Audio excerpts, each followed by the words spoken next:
povodu Dana smijeha Osijek su posjetili crveni nosovi klaunovi doktori i smjestili se gdje drugdje nego ispred osječke bolnice gdje je ostalom smijeh i najpotrebniji. S radošću su ih dočekali prolaznici i pacijenti. Dobiješ jedan nosić tu.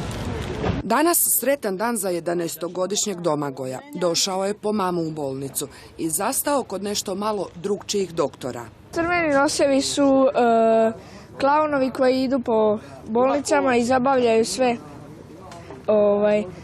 od mladih do starih, sve. Lakše je tako bilo i Jadranki, koja se liječi na onkologiji. Međutim sam tu zastala, jer sam vidjela te nosiče i imam 5 unučadi. Tako da mi sam htjela doći do jednoga. Mnogi su danas htjeli doći do nosića, da uvesele druge, ali i sebe, i to za nekoliko kuna.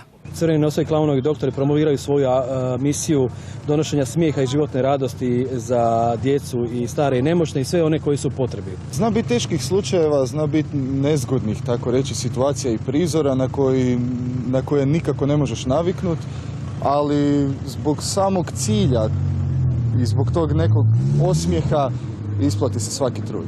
Posebice na osječkoj pedijatriji, gdje se bolest i patnja olakšava najmanjim pacijentima. Oni su redovni posjetioci kod nas na klinici na pedijatriju gdje ja radim i jako smo sretni kad dođu kako djeca, kako mi osoblje i obavezno onda odemo i mi da se uveselimo dan. A dan nekome možete uveseliti i vi. I što je najvažnije, ne stoji mnogo.